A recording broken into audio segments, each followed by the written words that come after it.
Welcome to Know More, Risk Better, a CreditSights podcast. Across the global strategy team, we aim to make sense of the macro and the micro, highlighting opportunities and the risks facing the fixed income markets.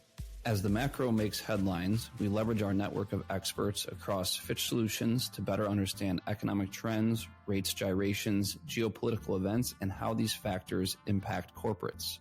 At CreditSights, we understand that credit investing comes down to picking winners to generate alpha and avoiding losers. Our team of over 100 analysts across the US, Europe, and Asia provide unmatched sector expertise and fundamental knowledge.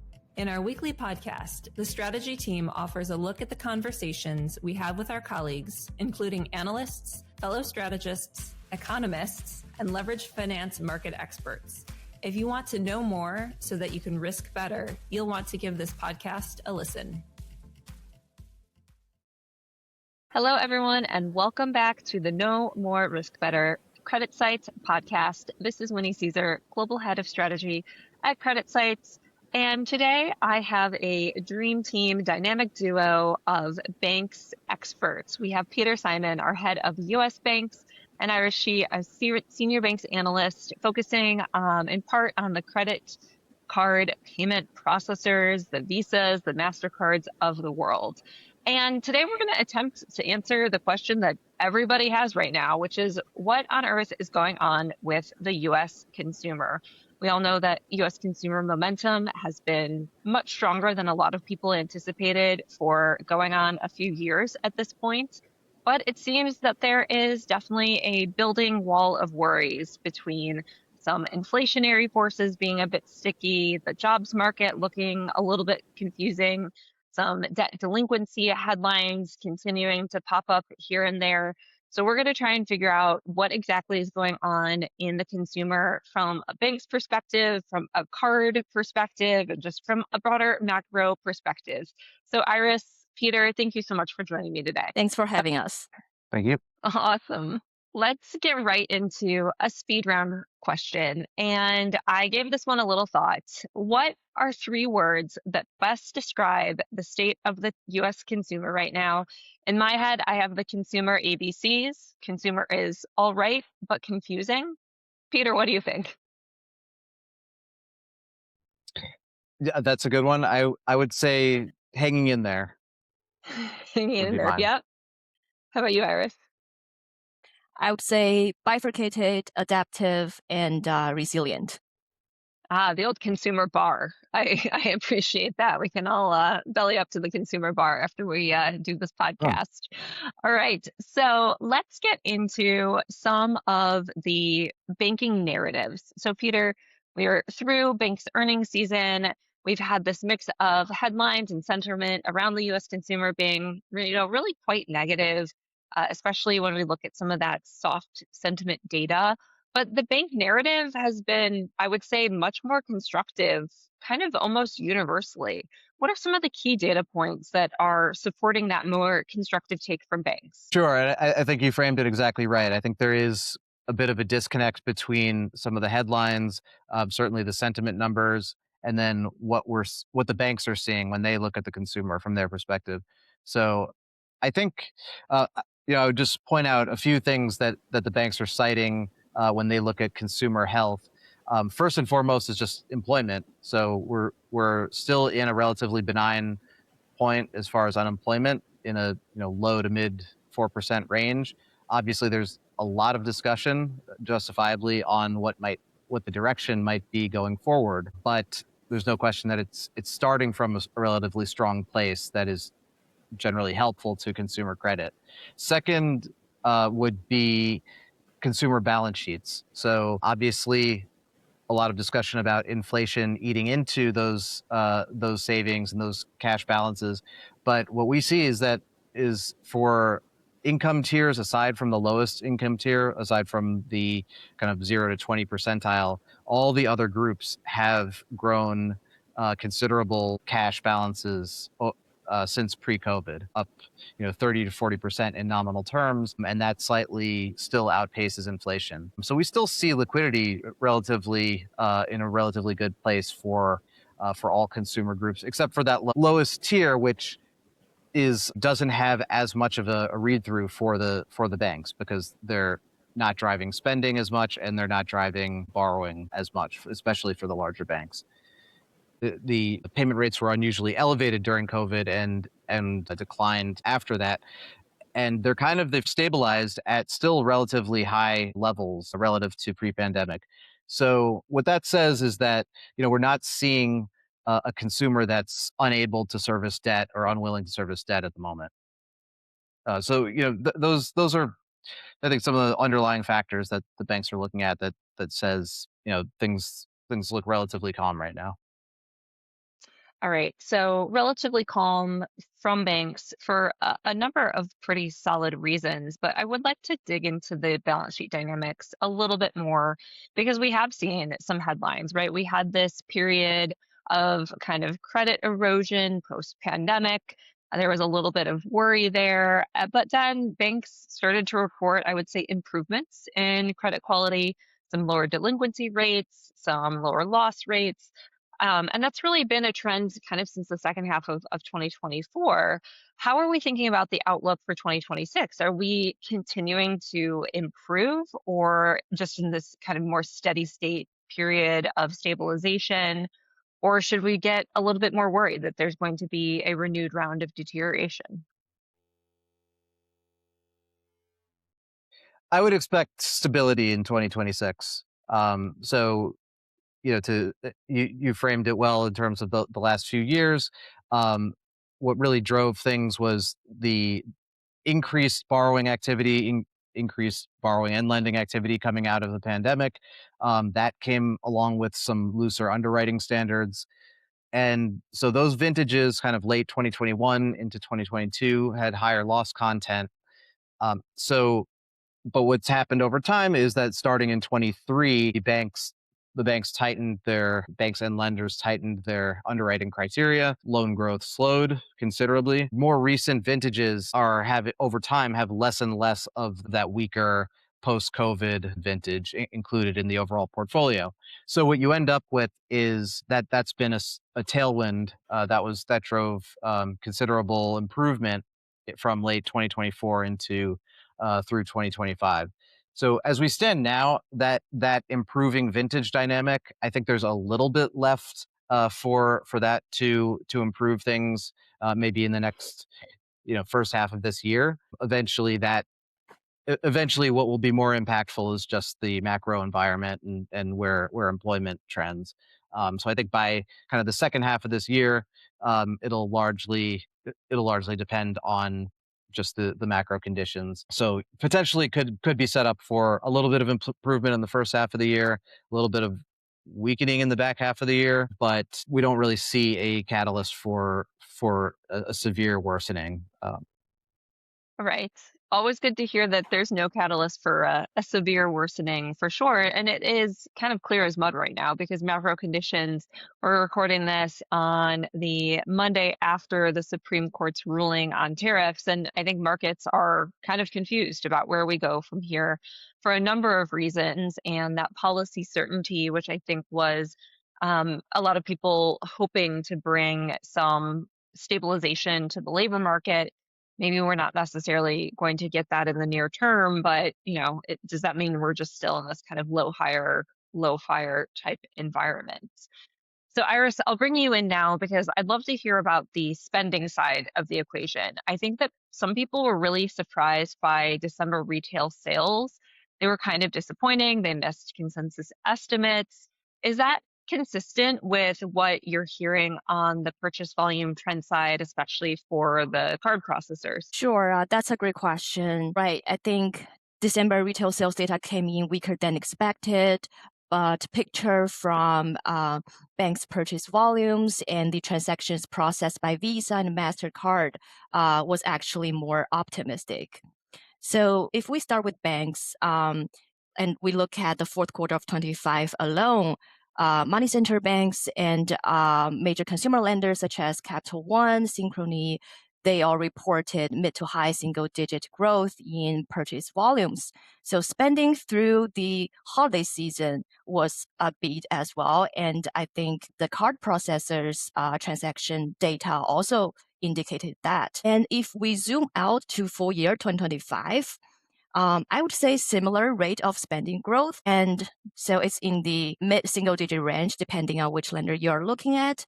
And that rate of growth decelerated a little bit from the 4 to 5 years ago when the economic just reopened after COVID. But I think it's overall in a healthy and stable state. So it's consistent with the current 2+% economic growth rate that we are seeing. And the general sense is that consumers have greater financial capacity and a higher willingness to spend. But there's a thing that I want to highlight. So purchase volume captures dollar amount of every transaction when the card is used. So it includes spending across goods and services, whether it's discretionary or non-discretionary. So it's more than just retail sales. Of course, category performance shifted from quarter to quarter, and there were weakness here and there, especially when it comes to big ticket, more discretionary categories. But I think the overall picture from transaction volumes still pointed to a resilient and improved spending trend.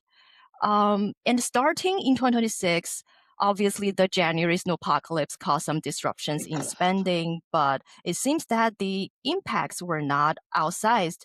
And so it looks like the momentum is continuing into this year, but we got another nor'easter today. So we'll see how that one goes. Yeah, another snowpocalypse for you guys up in the Northeast. I'm fortunate to be down in Charlotte, North Carolina, where we finally are getting a little bit warmer weather. It's, a balmy 32 degrees out here for us today. So, Iris, I want to follow up because bifurcated was one of your words to describe the US consumer. And I would love to hear a little bit more on how this bifurcation, the income tier split, starts to show up in some of the spending and liquidity trends. Are lower income consumers actually cracking and, really throttling back? Or are they just kind of growing more slowly than high income cohorts in terms of spending? Right. I think the K-shaped consumer narrative is definitely a valid observation. There clearly is a split in the spending patterns between the higher income cohort and the lower income consumers. But the divergence might not be as significant as some media headlines have suggested. So I think the overall message is that spending growth is still holding up well and it's broad-based. If we split banks customers into 3 categories based on income tiers, what we would be seeing is the top tercile is growing at the fastest rate in terms of spending, and the bottom group is growing at a slower rate, and the middle of the pack is just sitting in the middle. So the growth is pretty broad-based, and the short answer is no, we are not seeing any signs of distress, untenable stress across the lower income cohort. And I'll unpack a little bit of the dynamics across income tiers. So I think the high earners, they benefited more from real wage growth of a higher space, and to a larger extent, wealth expansion from the equity market appreciation pretty much during the past 3 years. So that gave them really like a larger flexibility in terms of spending when it comes to discretionary items. So one company that really illustrates this trend is American Express. So it reported solid results over the past few quarters and strong spending in restaurants, travel, and also luxury goods. And then moving on to the low-income cohort, I think they are generally more cautious and measured when it comes to spending. So they are more sensitive to big-ticket purchases, but their wage has been growing, and although at a slower rate, but I think so. They are also seeing a higher liquidity level. So Synchrony, which is a which is a lender that is more focused on mid to low income consumers. It is seeing weakness in spending across furniture, home improvement, cosmetics, and jewelry of sorts. So there are some restraints in these big tickets and discretionary items. But I think overall, so it's not like spending is cracking for this cohort, and the general read is that the trend is holding up well. But there's one caveat, I think, to the bank's data. They may not be fully representative of what's happening in the broader economy because their customer base is skewed more toward prime and above. Yeah, I think that that's a really good point and something that will help us, I think, make sense of some of the different dynamics here where, the banks have a certain universe to which they're lending. And to Peter's point a little bit earlier, there were some lending standards that got a little bit tighter in kind of the post-pandemic era. And so now is this kind of a self-selection bias in terms of the quality of the consumer that we're looking at in some of this data versus the broader economy. Peter, I'd love to go back to you to talk a little bit about revolving credit balances and credit card use. When we see these headlines around, oh my gosh, balances are above late 2019 in nominal terms, like, does that suggest stress? How do we think about inflation as a factor here? What's the takeaway as we're looking at things like credit card balances in 2026? Yeah, you mentioned one of my favorite headlines that we see pretty often these days, which is consumer credit at all-time high, which I just think is funny because that's the nature of inflation. If enough time passes and inflation continues, then everything will eventually be at an all-time high. So it definitely requires some context. In nominal terms, yes, I mean it does look up and to the right since 4Q19. It's up 40% about. That sounds alarming, but if you adjust it for inflation, it's only about 10% higher than pre-pandemic. And then, even that 10%, if you put that in the context of income growth, of some, continued secular shift towards adopting these card products, card product penetration, that 10% really doesn't look all that distressing in terms of it's not a sign that consumers are needing the credit product to be able to go through their daily lives. From that standpoint, it doesn't really look too alarming, but it makes for good headlines. Yeah, it definitely makes for good headlines. And I mean, does the consumer not need credit cards because they now have buy now, pay later to make it through their daily lives? Anything can be bought now, paid for later, it seems, at this point. So I do want to ask, is there a point in the consumer balance sheet where there is something interesting to say around consumer leverage or something alarming around consumer leverage? I think that there have definitely been some moving pieces within household debt growth in the post-pandemic era. Is there anything interesting that we can kind of compare to pre-pandemic trends or something you'd just like to highlight? Yeah, I mean, I think, I think if you zoom out and go as far back as the early 2000s and the Great Financial Crisis, I think that definitely provides helpful context in terms of how alarming does consumer leverage look. And when I think of what does alarming mean in that context is there a potential for a significant knock-on effect from stemming from consumer debt that spills over into the economy, as we saw in 2008.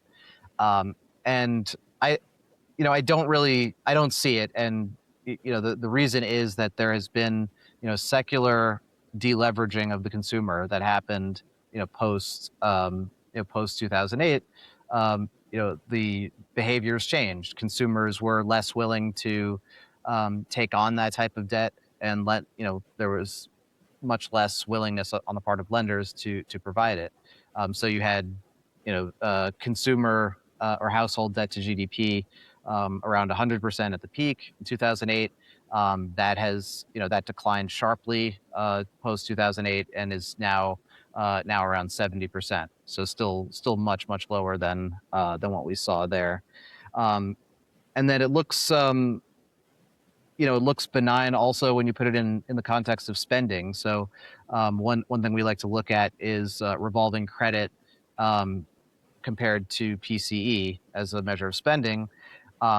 Throughout the early 2000s, that was at 10%, until the crisis, and then has also declined pretty steadily over the past almost 20 years, and with some changes in trend here and there, but it's around 6% now. So in a historical context, that revolving credit, we don't see revolving credit as an overwhelming driver of spending. All right, that's helpful. If revolving credit is not going to be the thing that takes all of our consumer balance sheets down, that is very helpful information. But Iris, I want to talk a little bit about student loans, because there have certainly been a lot of student loan headlines lately, and especially a lot of changes in payment dynamics as we've gone from the Biden administration to the Trump administration, the COVID kind of student loan pause to resumption of payments. Can you just give us kind of a brief walkthrough what happened after payments resumed for student loans in late 2023 to May 2025 when we had collections restarting? And how are we interpreting some of the delinquency data that has been also making headlines in the late part of 2025? Sure. Yeah, certainly a lot has been going on in the student loan space ever since the pandemic. So I'll first unpack what has happened in the chronicle order, and then we get to what's behind the rise in delinquencies. So payment resumed in October 23 after pausing for more than 3 years due to the pandemic. Then a 1-year on-ramp period followed, which ran through September 24. And during this on-ramp period, payment was not required, but payment was required, but delinquency and non-payment were not reported to credit bureaus. So that was meant to be a transitional phase for borrowers to figure out their financial situations and get back with the rhythm of paying their loans. And then in early 2025, after credit reporting started, that's when delinquency started to surface on credit reports, and that's when we started to see a sharp rise in the delinquency rate. So in May last year, involuntary collection started. So that is like roughly 9 months after the end of the on-ramp period. So that is also consistent with student loans aging into default, which is defined as 270 days after non-payment. So involuntary collections are being implemented through wage garnishment of up to 15% of one's discretionary income, and also offsets through treasury benefits.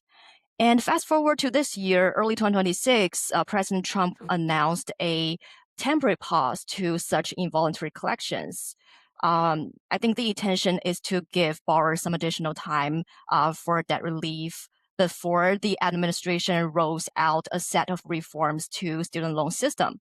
So this pause will run through July this year, and I would say the reform is pretty widespread. So the gist of it is that the administration is seeking to simplify and streamline the system mandated under the One Big Beautiful Bill Act. So it will reduce the complicated web of student loan repayment options into a single standard fixed payment repayment plan, and B, a income-driven repayment plan that is known as RAP. So this one will replace most of the existing IDRs. They are somewhat overlapping. So for borrowers with loans taken after July 2026, the only IDR option will be this new plan. But for borrowers with loans disbursed prior to this cutoff date, one legacy IDR remains available for them. So this is pretty much a summary of what the a simplified summary of what the reform will look like. And obviously, the student loan space is in an evolving and dynamic landscape. Borrowers are still trying to navigate through all these changes.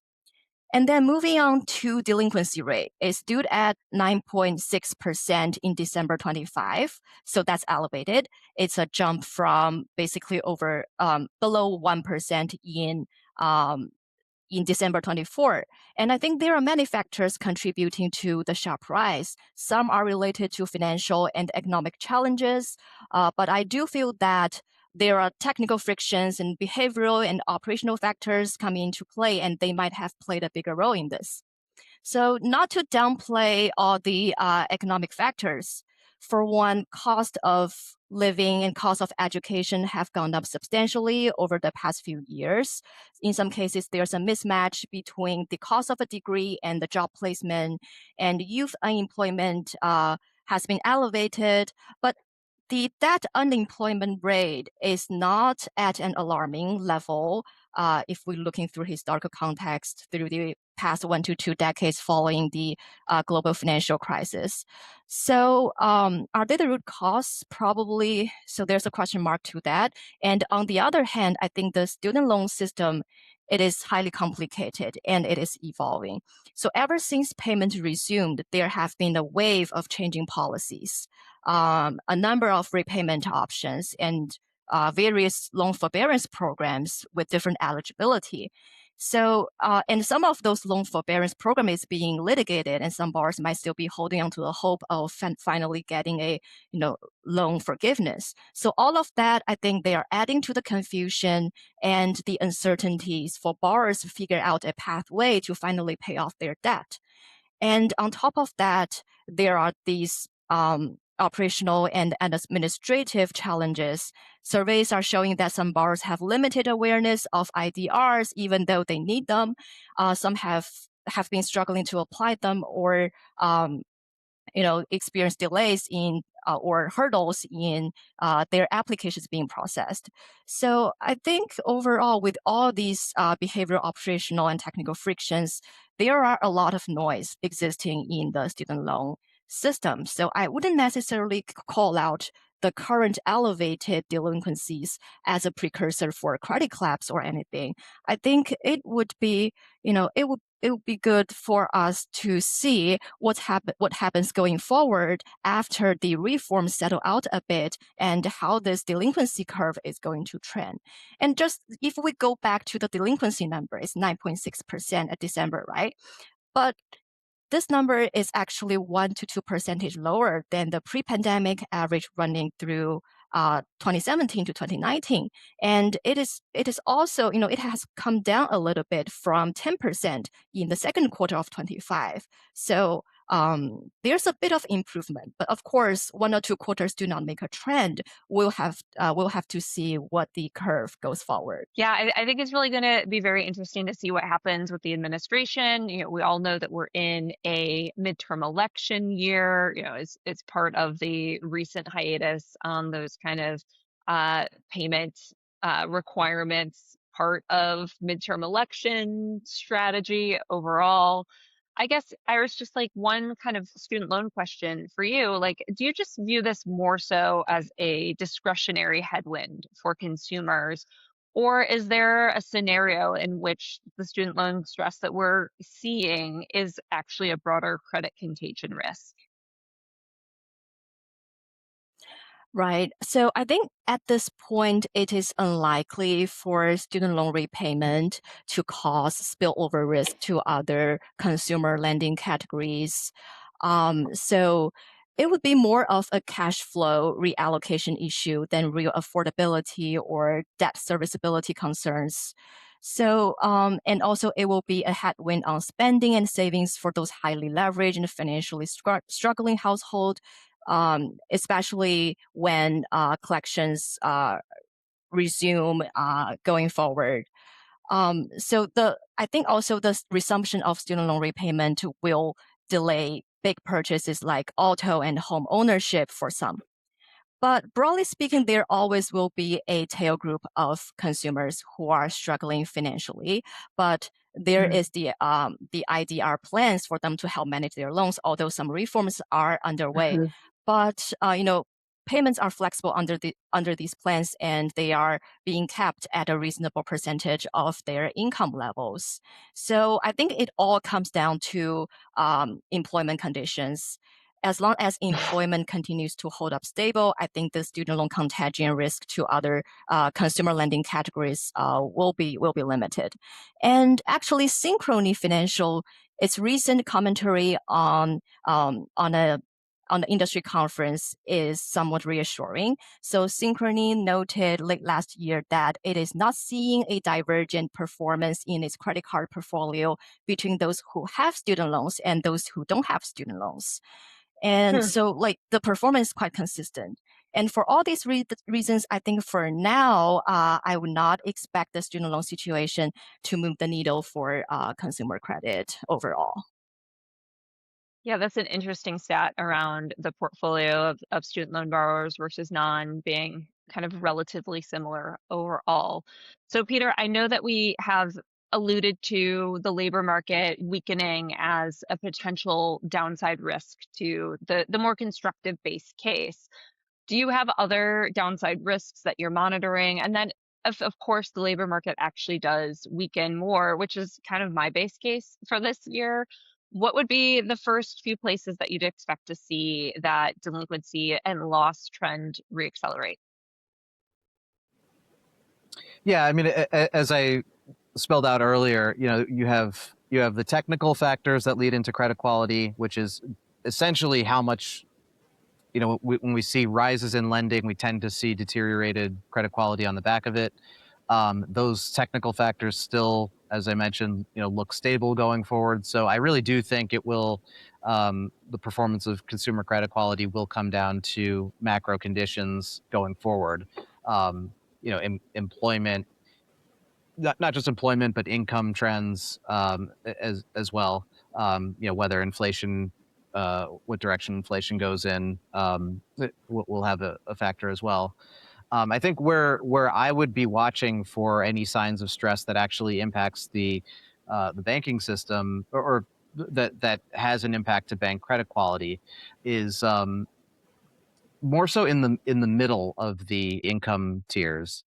So, as I mentioned earlier, the lowest income tiers, much less of an impact. The banks, just have do less with those customers. And then the highest income tiers, you certainly could see employment trends weaken for high earners, depending on the AI white collar displacement narrative, et cetera. But those customers have a much more significant cushion in terms of assets and cash, home equity, et cetera. And they're also less reliant on revolving credit products. So I think where you'd want to keep an eye on sort of the balance sheets and also the performance is kind of the middle to upper middle tier where, that those are they still look like they're in pretty good condition right now, but I think might be more vulnerable and more impactful than other groups.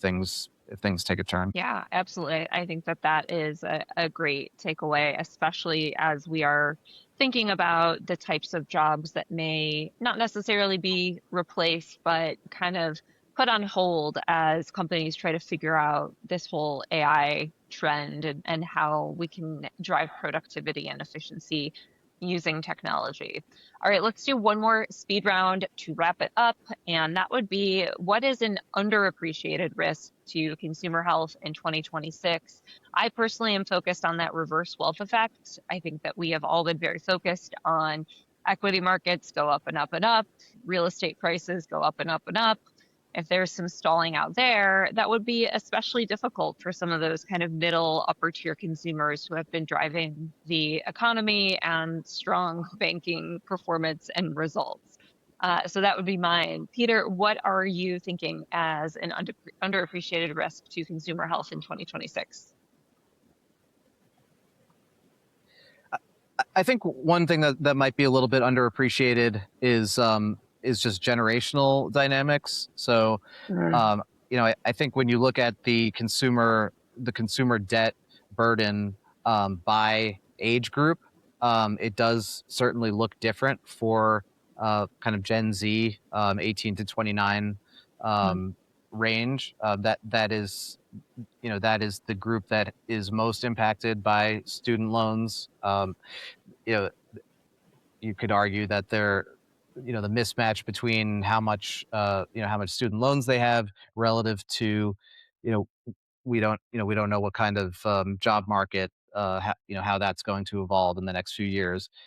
So I think that from a generational standpoint, that could be an area to watch in terms of what problems might arise for that specifically. They're not the largest borrowers or the largest spenders in the economy, but that would be, I think, a theme to pay attention to. Yeah, that's a really great one, and one that I probably should give more consideration to. Iris, how about you? What is your underappreciated consumer risk for this year? I think it will be the regulatory developments in the consumer lending space. So only 2 months into this year, there obviously have been some initiations put forward by the current administration. So I think one most notable development is President Trump's 10% credit card interest rate cap proposal. Obviously, that did not happen on January 20th as the administration would like. I think this rate cap could pose a significant headwind on banks' profitability. So the ultimate impact might not be improving consumer affordability, but resulting in a pullback in consumer credit provided to the mainstream consumers. And another development is the 2023 Card Competition Act. So that was a bipartisan bill introduced earlier, but it seems to be gaining new momentum. I think the gist of the proposal is to require large banks to allow at least 2 networks on the credit card issues, and one of the network cannot be Visa or MasterCard. So there are many moving parts in this, but I think in a sense, this proposal kind of shifts the payment options to the hands of merchants. So it not necessarily would cause the cost savings to be passed on to consumers. And also banks may see reduced interchange fee revenues if Visa or MasterCards reduce their interest. The banks could respond by pulling back card rewards and things like that. And that might have negative implications on spending across a few categories, such as travel and dining and some other discretionary categories. So I think it will be interesting to watch what those unfold. That's absolutely true. I think that the regulatory front has been moving so fast and furious. People are having a hard time keeping up with it and figuring out what the positives are and what the negatives are. All right. Well, we have made it through the consumer complex, which is pretty complicated overall. I want to thank Iris and Peter for joining me today. I always learn a lot from their breakdown of what's happening within bank balance sheets, household balance sheets, and of course, what's going on with all the credit card processors. If you have follow-up questions for Peter or Iris and you're a CreditSights subscriber, you can always reach out to them using that Ask an Analyst button. If you are not a subscriber, you can reach out to your Fitch Solutions salesperson to try to get some access. We would love that. Please like, share, subscribe to the CreditSights podcast. This is definitely one of the most enjoyable parts of my job for sure, and we appreciate you listening. All right. Thanks, Iris. Thanks, Peter. We will leave it there. Thank you, Winnie. Thanks. CreditSights disclaimer. All price references correspond to the date of this recording.